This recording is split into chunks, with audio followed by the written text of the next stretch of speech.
If you ever feel out of control around food, you're not alone, and you're in the right place to learn practical, no-nonsense information about why you binge and how to stop. Binge eating does not mean that something is wrong with you. It's a natural but primitive brain response that you can correct. If you're ready for change, sign up for the Brain Over Binge self-paced online course for less than $20 per month. And if you feel you need personalized support, we also offer one-on-one coaching and group coaching. To learn more, go to brainoverbinge.com/subscribe. And I hope you enjoy the show. Welcome to the Brain Over Binge podcast, where you learn a simple, brain-based approach to ending binge eating. I'm Kathryn Hansen, and I want to thank you for taking the time to listen today. If you're listening at the time this episode is released, everything in the world is so different now than it was just the last time that I released an episode. As I'm recording this, most of us are living in self-isolation, either alone or with our families, and we're only leaving the house for essential supplies or to do essential work or to take care of loved ones. And this is all to slow the spread of the coronavirus. And the virus may have personally impacted you or the people that you care about, which is so difficult to deal with and potentially devastating. But even if the virus itself has not affected you or your family or friends personally, the physical and mental and emotional stress of this worldwide crisis is likely reaching every area of your life. This crisis has changed the way that we live, the way that we work, the way that we interact with others, the way we celebrate and mourn and educate our children, and the way we get basic essentials. And it's also changed the way that we eat. There's some level of comfort in knowing that although we're temporarily apart, we're all in this together and we'll get through it. It's encouraging to see people doing what they can to safely help others, even if all you can do is call to check on your family or teach your children from home.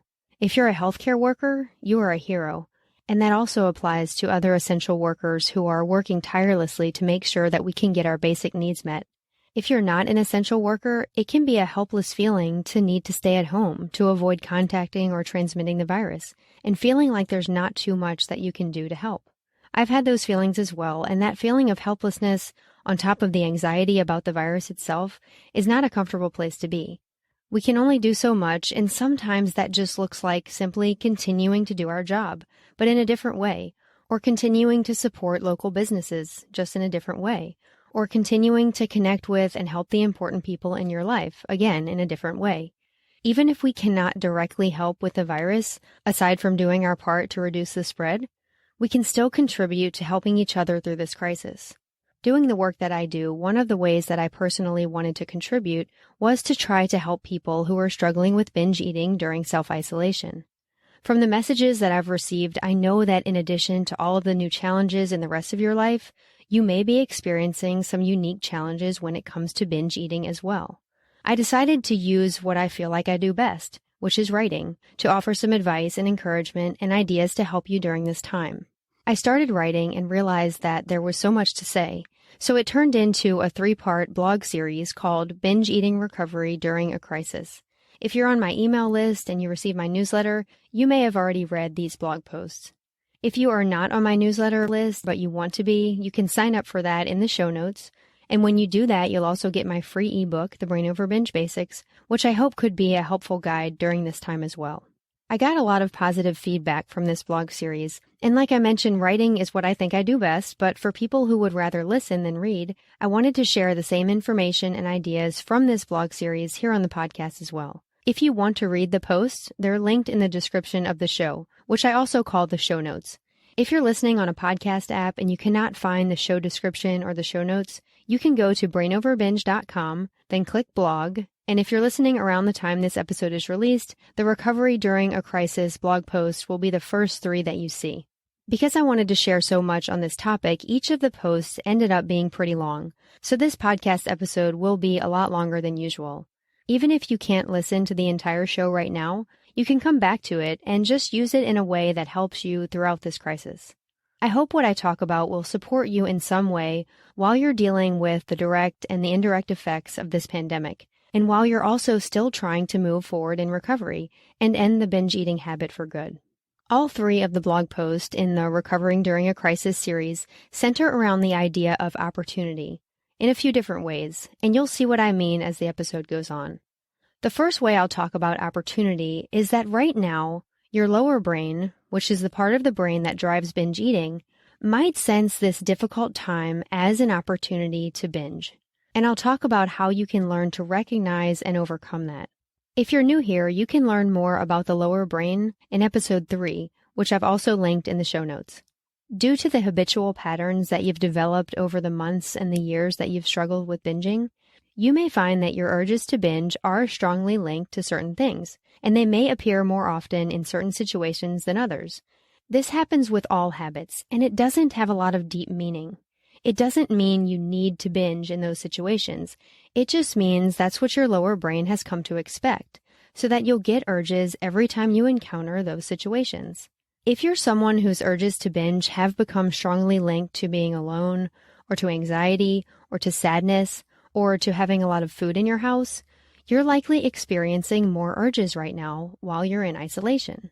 Now, this may not be the case for you. Your binge urges may be habitually linked to social situations, or eating at restaurants, or you may experience more urges during work trips or vacations, or when you're doing things that are not possible right now. So that during this time of self-isolation and social distancing, you may find yourself having less urges to binge. No matter when or where you commonly experience urges to binge, it's important to see that it's not the events or the emotions that cause the binge eating. You can see this more clearly when you realize that a situation that frequently leads to a binge for you might never lead to a binge for someone else who struggles with binging. And a situation that frequently leads to a binge for that other person may never lead to a binge for you. If you've been following the podcast or if you've read my books, you know that I believe the cause of a binge is always the urge to binge, not the situation or the event or the feeling you may be experiencing at the time that the urge occurs. It's also important to see that even if you do have some relatively consistent patterns to when your urges to binge appear, the lower brain is opportunistic. It seems to find a way to encourage you to binge, even in changing circumstances. The lower brain's job is to maintain your habit, and it will provide compelling reasons to binge in a variety of situations and in response to a variety of feelings. If your normal day-to-day life suddenly changes, your lower brain doesn't just give up on urging you to binge. It will find opportunities to try to get you to maintain your habit, because that's what it senses that you need. So to help you see this, what I did in this blog post that I'm referring to now is I shared some examples of binge-encouraging thoughts that your lower brain may have produced before this crisis, and then I also listed some of the binge-encouraging thoughts that you may be experiencing now during the crisis. I'm going to list those same examples here, and the purpose of this is to give you some insight into how the lower brain works and how it can create binge opportunities in a variety of situations. When you listen to these examples, I want you to try to think of when and how your lower brain is doing this in your own life. Maybe your lower brain used to give certain reasons for binge eating based on how your life was before, and now it's giving other reasons for binge eating based on how your life is now. And it's possible that the binge-encouraging thoughts you're having now may directly contradict the binge-encouraging thoughts you were having before the crisis. Once you start to see through this, it's harder to take these lower brain thoughts seriously, and it's easier to dismiss the urges to binge. You'll start to see that any binge-encouraging thought is a faulty brain message that you do not need to give any value or meaning or attention. So here are the examples of binge-encouraging thoughts that could appear during normal life and then during a crisis. Normal life thought: you have so much to do, you can't possibly keep up. You need to binge to relax. Crisis thought: you have too much downtime. There's nothing to do but binge. Normal life thought: work is too stressful. You deserve a binge when you get home. Crisis thought: trying to work from home or having time off is too stressful. You deserve a binge. Normal life thought: you can't possibly deal with seeing the junk food people keep bringing into the office, or passing by the bakery on the way home from work, or driving by the fast food restaurants. You should just give up and binge. Crisis thought: you can't possibly deal with all of the food in your house that's supposed to last for weeks. You might as well give up and binge.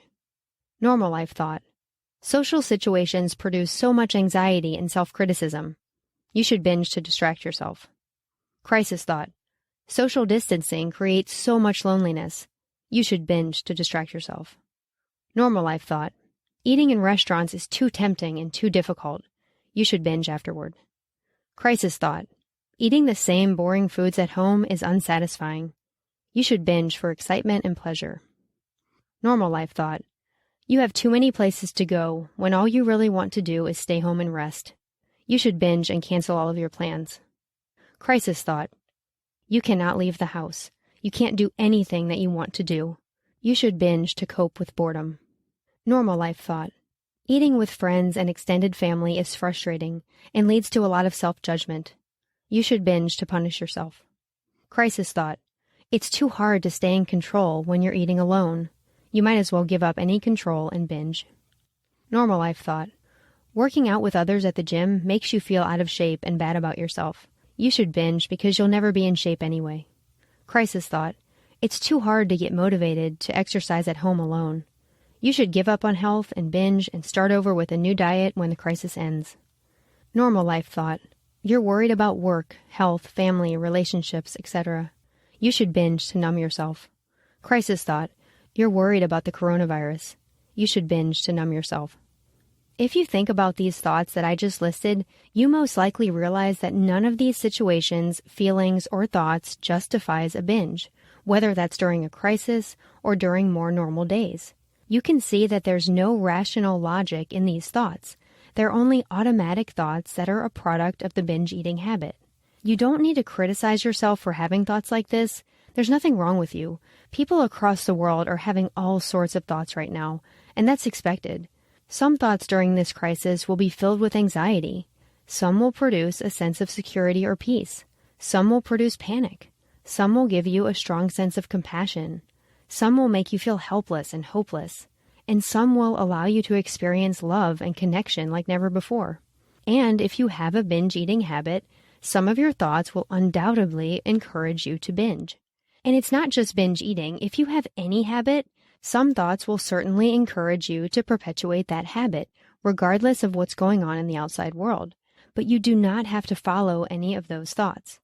You don't have to follow a binge-encouraging thought during this crisis any more than you have to follow a nonsensical thought that says something like, throw a big party with everyone you know. You don't want to harm yourself with a binge any more than you want to harm yourself or anyone else with a virus.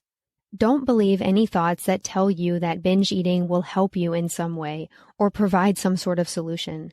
Binge eating will not help you cope. It will not somehow make things easier for you. It will only lead to more problems. That was basically what the Part 1 blog post talked about, and now I'm going to move on to what I discussed in the second blog post of this series, which I called Binge Eating Recovery During a Crisis Part 2, Opportunity to Accept Imperfect Eating and Still Not Binge. The main theme of Part 2 was that everyone's normal routines have been interrupted, including eating routines, and no one knows exactly how to manage this perfectly. It's not only our ways of eating that have been interrupted, it's also our work, our education, and our everyday opportunities for connection and enjoyment. A lot of life is either on hold or has changed significantly, and no one is handling these sudden life changes with ease. And I doubt anyone is managing their anxiety, fear, sadness, and loneliness perfectly either. You may find yourself feeling lost and not sure what to do next, and also distracted by thoughts of all the things that are going wrong or that could go wrong, and you're probably questioning so many things in your life. You're asking yourself things like, how can you best protect yourself and others from becoming sick? How are you going to work through this crisis and provide for your family? How is your business going to survive? How are you going to manage homeschooling your children? How are you going to continue pursuing a hobby or a sport that you love now that you cannot be in close contact with others? How are you going to keep exercising? And also there's the question that I'm focused on here, how are you going to eat? The answer to all of these questions is that you will do these things imperfectly. You can only do the best you can given your circumstances and the circumstances of the world around you. You cannot expect yourself to keep it all together and have a flawless plan for every area of your life right now. This is a bumpy ride and it will continue to be one. And we're going to need to continue to adapt to changes in the way that we live, work, connect with others, and eat. If you're someone who struggles with binge eating, the imperfections surrounding your eating might be giving you a lot of anxiety. Even if you were able to accept some level of imperfection in your eating prior to this crisis, maybe it just feels different now. Maybe it feels like your eating is just too far from what you consider ideal and too different from how you were eating just several weeks ago. And maybe you're just not sure what to do. If you're having trouble with this right now, I think it's important to realize that you're definitely not alone in feeling off with your eating during this time. Although your anxiety about how you're eating may be more intense than it is in people who do not have issues with binging, even normal eaters are feeling like their eating habits have turned in a negative direction. I'm sure you've noticed that many people are helping themselves cope with this situation through humor. And whether this has a place or not is not what I'm talking about here. I just want to mention that I've seen a lot of people make comments or post memes related to eating too much during this time, or eating too unhealthy when they're at home and isolated. And I've also seen jokes about weight gain during quarantine as well. Although people are joking about it, that does not mean that they're not distressed by it. Even people who don't normally have problems with food may find themselves out of their normal eating patterns and may find themselves grazing or snacking more or not having much or any structure surrounding their meals. Now, this isn't true for everyone, but it also seems like many people have found themselves eating lower quality food as well. When another paycheck seems uncertain or non-existent if you've lost your job, or when business is way down because people are not buying non-essentials, it only makes sense that we would do whatever we can to spend less, and our grocery bill is one area that most of us are trying to reduce. The reality is that cheaper food is typically lower quality food. People who were previously buying higher quality food and organic food may now be opting for the less expensive options, and options with a longer shelf life in case we're in our homes for a while, or just to reduce the number of times when we need to leave the house. For most of us, this means less fresh foods and more packaged processed foods. Please do not criticize yourself for this. The issue of poor quality food being cheaper is something that is problematic in society, but that multifaceted issue is not going to be solved right now during this crisis. It really does you no good to be upset about it right now. You simply have to deal with what is. And I'd also suggest trying to cultivate as much gratefulness as you can for the food that you have, because getting stuck in feeling guilty about your eating or criticizing yourself for eating more processed foods or beating yourself up over not eating organic foods is not going to help you. What I'm saying here is not to say that you should just eat whatever you want and only buy junk food and give up on any effort to take care of your health, and also give up on having any structure in your daily eating. There are definitely ways to spend less and still get as much nutrition as possible, and the foods with a longer shelf life are not always the highly processed ones. But the reality is that you probably did not have a plan in place for eating in a situation like this. I doubt anyone had their pandemic eating plan all ready to go just in case. Plus, focusing on improving your eating right now simply may not be your highest priority, and you're definitely not alone in that either.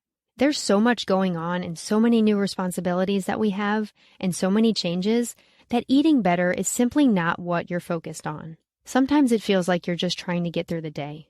Now, as this goes on, it may indeed benefit you to start trying to nourish yourself better. It may indeed benefit you to start trying to have meals and snacks at relatively consistent times. This just may help you feel better and have more energy.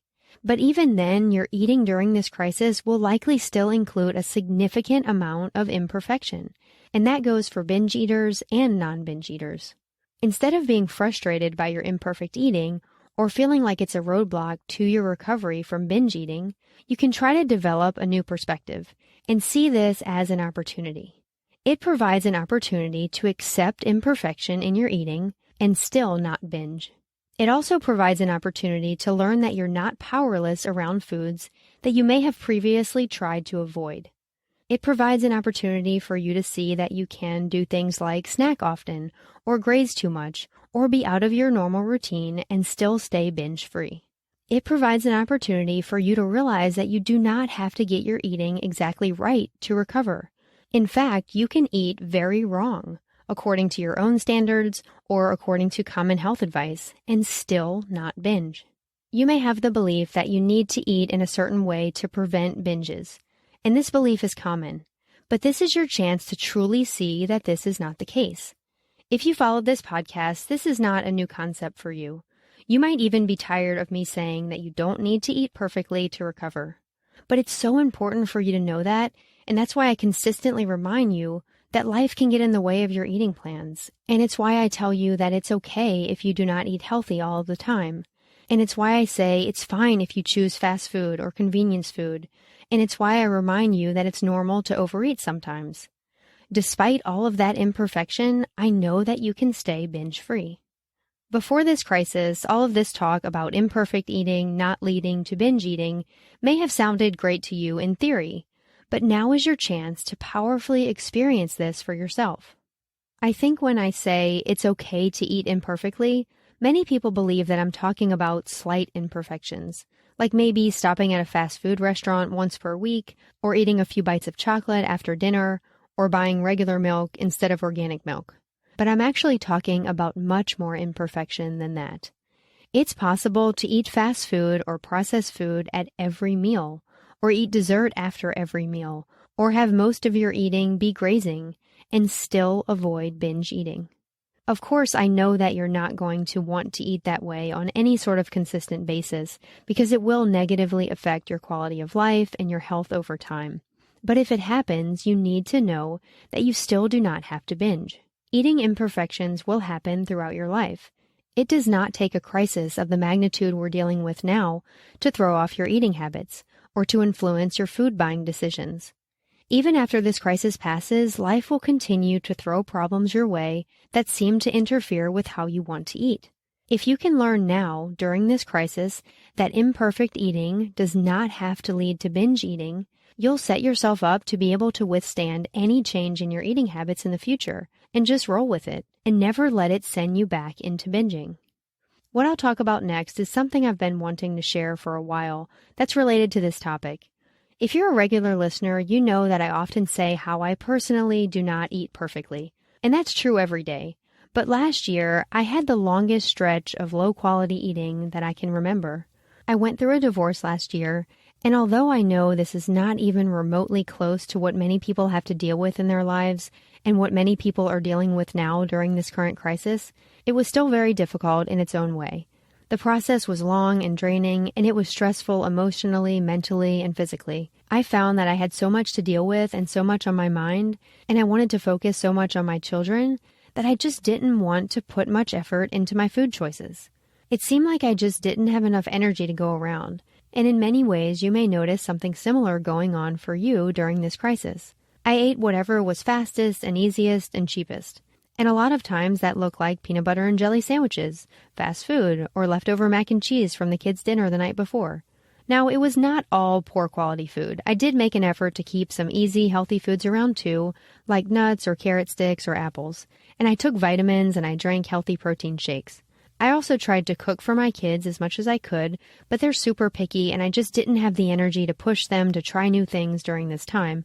So even my cooking was not too much of an improvement over convenience food. I would not say that I struggled with any overeating during this time frame, at least not overeating that I'd consider to be out of the range of normal or out of the ordinary for me personally.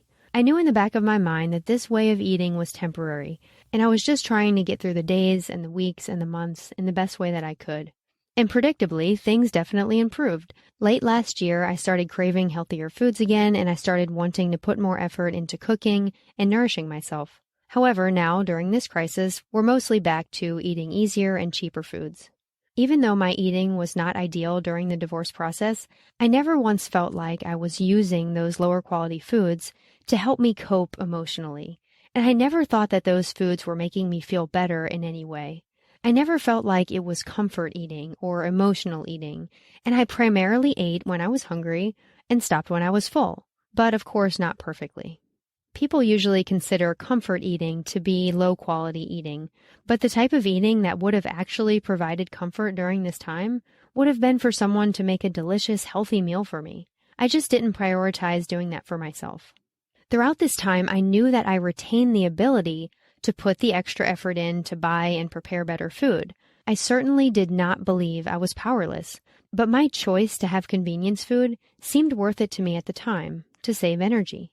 I knew rationally that the added effort to eat better would have possibly provided a net gain in my energy, but it simply didn't happen. because like I keep saying, I'm not perfect. I'm sharing this with you here because you might find yourself feeling the same way during this crisis, and I want you to know that this is temporary. Now, I'm so far removed from the binge eating habit that any desire to binge never crossed my mind during this time. So I realize what I went through may be different from what you're going through because you likely are experiencing that desire to binge, and I'll talk more about that later. What did cross my mind last year was how thankful I am that almost 15 years ago I disconnected stress from binge eating, and I also disconnected imperfect eating from binge eating, so that now stress and imperfect eating do not send me back into binging. I'm so thankful that long ago I stopped believing that recovery depended on my life circumstances, or on my stress level, or on my emotional state, or on my eating choices. If I still believed recovery depended on those things, 2019 would have been a prime time for relapse, and now 2020 as well, because like most people, I'm experiencing more stress and my eating is lower quality. I want to say here that if you are dealing with the desire to binge during this crisis, and you have acted on the urges to binge during this time or during another difficult time in your life, I do not want you to criticize yourself for that, and I don't want you to think it means you won't recover. Those of you who have read Brain Over Binge know that even after I stopped linking my emotional problems to my binge eating problems, and even after I shifted to the brain-based perspective that led to my freedom from binging, I still acted on 2 more urges to binge. And I acted on those urges when things were relatively normal in my life, aside from typical daily problems. When I was writing the blog post that I'm talking about here, I thought about how my recovery might have looked differently if a big stressful event like my divorce or a pandemic would have happened around the time that I was learning to stop acting on urges to binge. Due to my conditioned habitual patterns, my binge urges did tend to appear more often in times of stress than in times of non-stress. And my binge urges did appear more when I ate more junk foods, although I definitely still had urges when I was otherwise happy and when I was eating well. There were certainly other problems during the time of my recovery that gave me practice disconnecting binge eating from difficult life circumstances, from negative emotions, and from imperfect eating. But if a life-altering crisis would have occurred alongside of my recovery, is it possible that I would have had an increase in my urges to binge? Absolutely. And is it possible that because of the increased urges, I might have been tempted to act on more of them before stopping the habit for good? Yes, I think it's definitely possible. Although I do believe that because I saw the urges for the false, lower brain messages that they were, and because I realized that binge eating was not helping me cope with anything, I would not have kept acting on those urges for long. I'm saying this here because I want you to give yourself forgiveness and compassion if you have been following binge urges more during this stressful time when there's so much imperfection in your eating. Yes, you might be facing challenges that people like me who recovered at other times did not have to face, but you can also recognize the opportunity that's inherent in recovering now. You can recognize the opportunity to experience your own sense of choice and your own sense of control in a powerful way, because you can prove to yourself that imperfect eating does not need to lead to binge eating. Despite all of the negative feelings and thoughts that you understandably have right now, you also have the opportunity to experience the pride and the sense of accomplishment that comes when you don't get your eating exactly right, but you also do not use that as a reason to just give up and binge. You're certainly not giving up on the rest of your life right now, so don't give up on recovery. I want you to take a moment to consider the rest of your life during this crisis. Okay, so your kids can't go to school. Does that mean they should just give up on trying to learn anything during this time? You might not be able to do your normal job right now, or you may be restructuring the way you work. Does that mean you should just give up on your job or on trying to find other work? You can't get together with many of the important people in your life. Does that mean you should just give up on those relationships? The answer to all of these questions is of course not. You are not going to give up on what's important to you just because there are challenges and changes. And if you're listening right now, I know how important it is for you to become binge-free. So I want you to consistently remind yourself that imperfection in your eating does not mean you should just give up on recovery or that you should just give up and binge.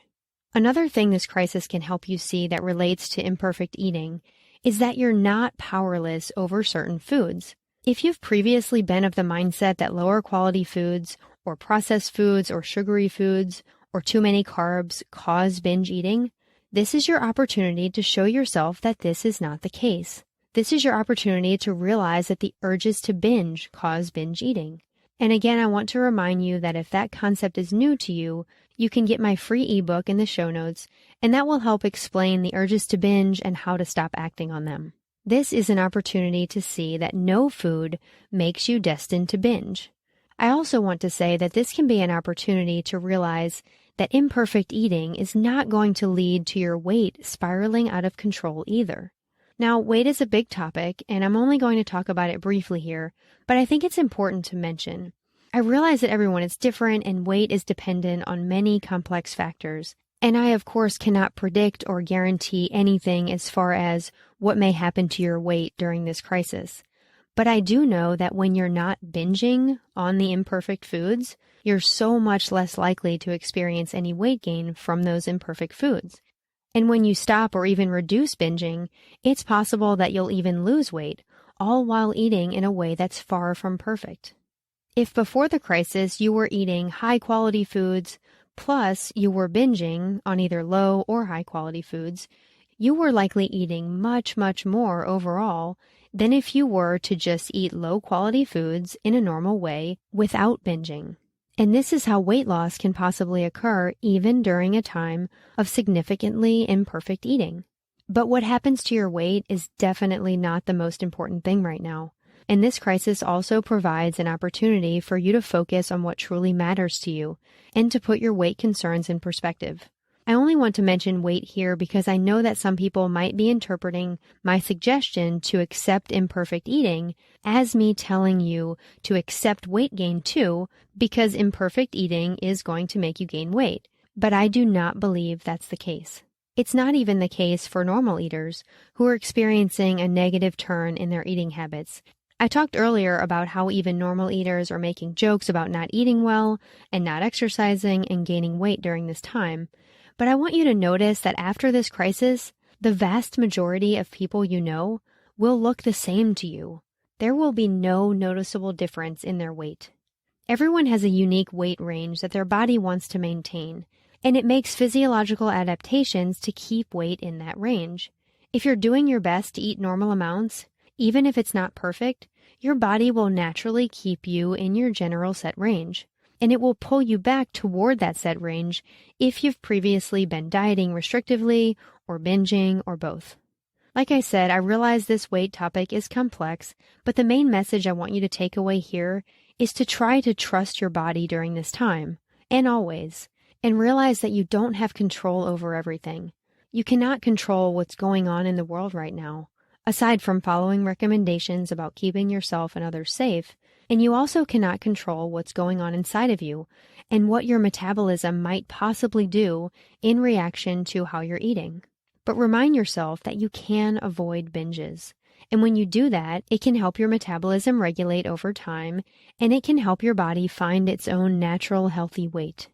There are so many things to be upset about right now, but your weight and your imperfect eating do not have to be things that you're upset about. Try to see this as an opportunity to learn to dismiss urges to binge, even when you're dealing with eating challenges and changes.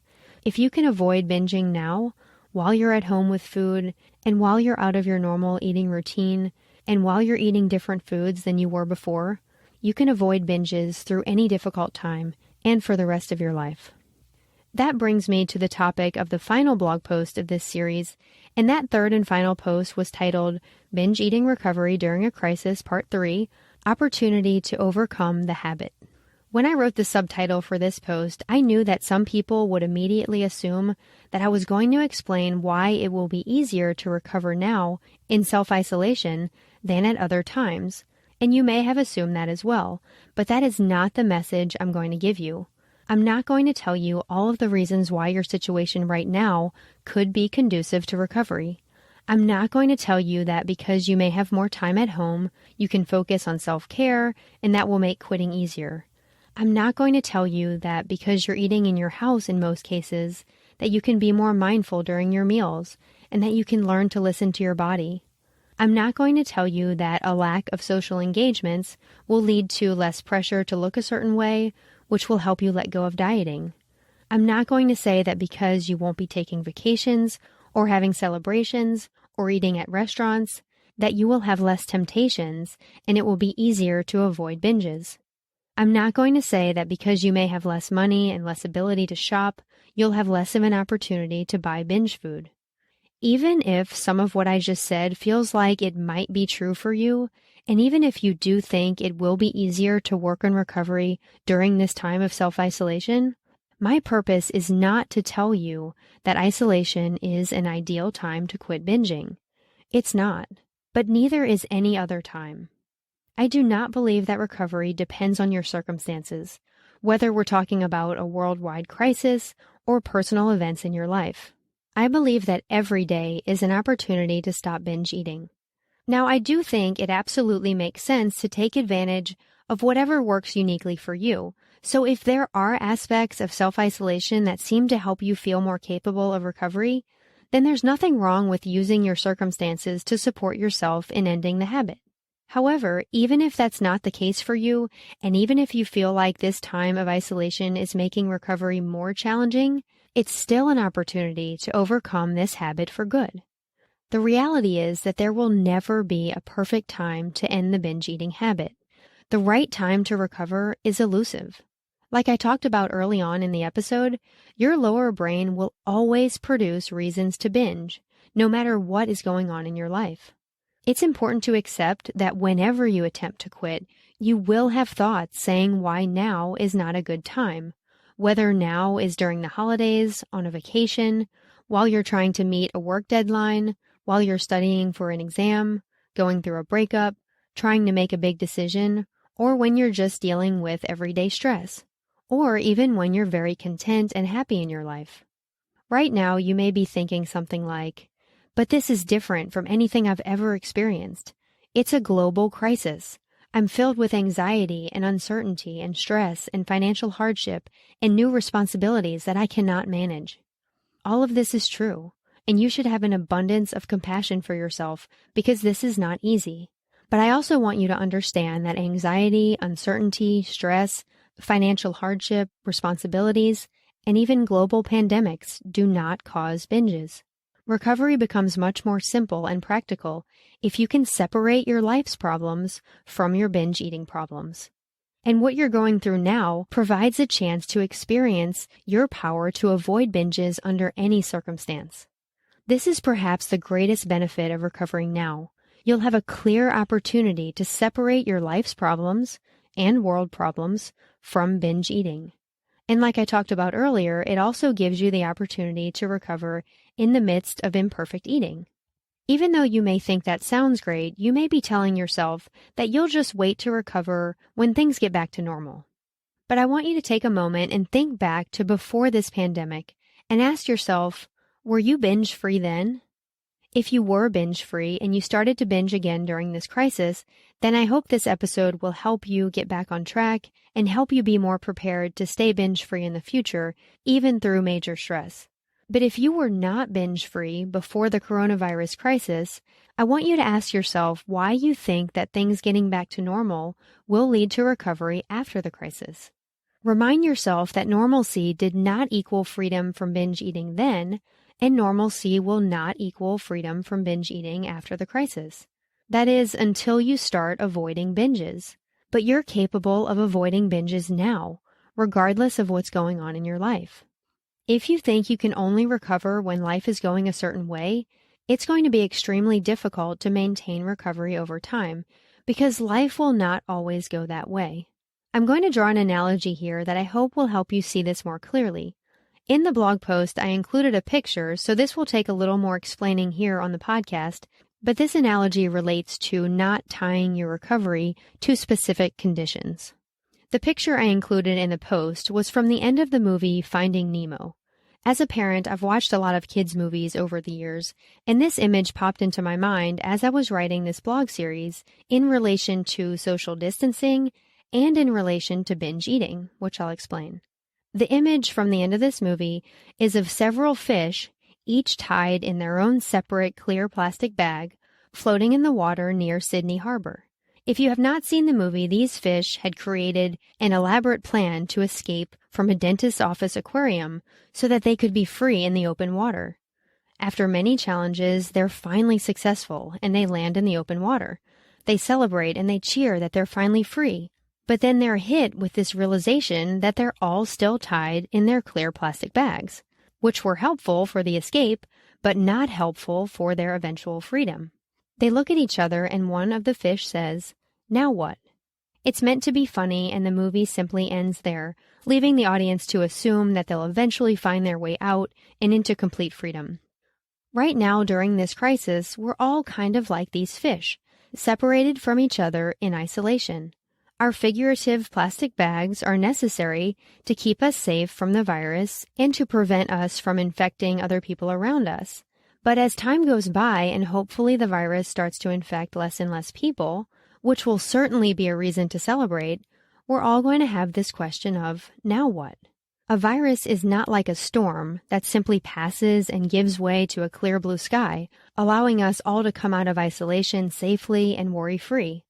Without proof that most of us have already been exposed and are now immune, or without some sort of cure, or without a vaccine, or without some evidence that the virus won't just pick right back up once we're together again, it's a collective now what moment. We can only hope that the best minds in the world will put together a comprehensive answer to that question, because we cannot stay isolated forever. For us to truly conquer this virus, the virus must remain under control even after we get back to our normal lives. In the same way, if you overcome binge eating under certain circumstances, you'll only experience complete freedom if you can remain recovered when circumstances change. Now, I want you to know that stopping binge eating is always a reason to celebrate, and you should always be proud of your success regardless of the circumstances. Don't feel like you did something wrong if you changed a part of your life, or you took advantage of specific conditions to support yourself in recovery. Remember, I said you should definitely use what works for you. And going back to this analogy with the fish, their plastic bags were useful in getting them where they needed to go. It's just that once they got there, they felt trapped.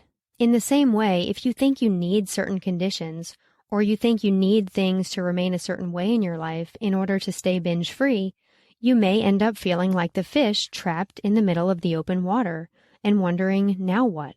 Your freedom won't really feel free, because you'll be constantly trying to arrange your life to keep yourself protected from binging, and this can become exhausting.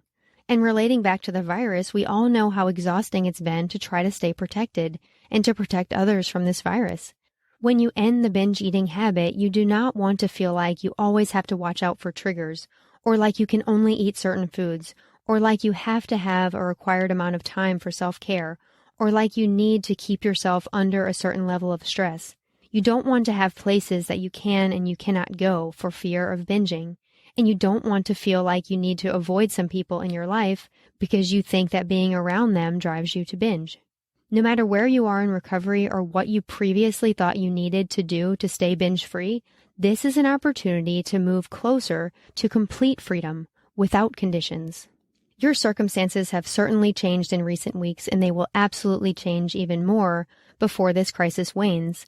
And they will change again as we start to move back toward normalcy. This is your chance to experience the freedom of going through these changes, and even to feel like your life is being turned upside down, and to still avoid binges. I also want to add that on the other side of this crisis, you'll have a chance to experience the freedom of going back into the world and revisiting all of your old stressors and temptations, and to still avoid binges. This time may bring the most change in your daily activities that you'll ever experience. If you can remain binge-free or make any amount of progress weakening this habit, you'll feel your own power and potential to be binge-free under any circumstance. You might be having thoughts that say, but what's the point? Doesn't it make more sense to just wait to recover until after this is past? From listening to everything I've said so far, I hope you can now see that you don't have to give value to thoughts like that. Just like you don't have to give value to thoughts that encourage you to binge. Any thought that discourages recovery is a thought that encourages a binge. So they're basically the same type of thought, and both should be dismissed. You know there's always a reason to recover, and you know you want freedom from this habit even in challenging and in difficult times. There are certainly things that have to wait until after this crisis is over, like having a party or going to an amusement park. But recovery is not something that has to wait, even though, of course, your lower brain will tell you it's not the right time. Binge eating is not helping you in any way during this crisis. It's only making the whole situation harder, and it's harming your health in the process. Once you stop binge eating, you'll realize that any benefits your lower brain told you that the habit was giving you, like distraction or pleasure or an escape from reality, were not benefits after all. And the idea of binge eating to feel better in any way will no longer make sense. And it usually does not take much time to realize this. To encourage you, I want to end this podcast episode, just like I ended the blog series, with a short message I received from a woman who recently recovered using this approach, and she now fully realizes that binge eating is not a viable coping strategy. She simply said, "I have been 90 days binge-free, and even during this crisis, I have not even thought about going back to handling life like that. It makes no sense to me now. I was sick for 20 years. I hope that one day the idea of binge eating in response to any circumstance does not make sense to you either. I also hope this episode has helped you in some way during this difficult time. That's all for today's show. I hope you and your family are safe and healthy and continue to stay well. Thank you for taking the time to listen. Now more than ever, I want to encourage you and remind you that you have the power to change your brain and live a binge-free life. Need more help? You can find all of our current and upcoming options for support at brainoverbinge.com.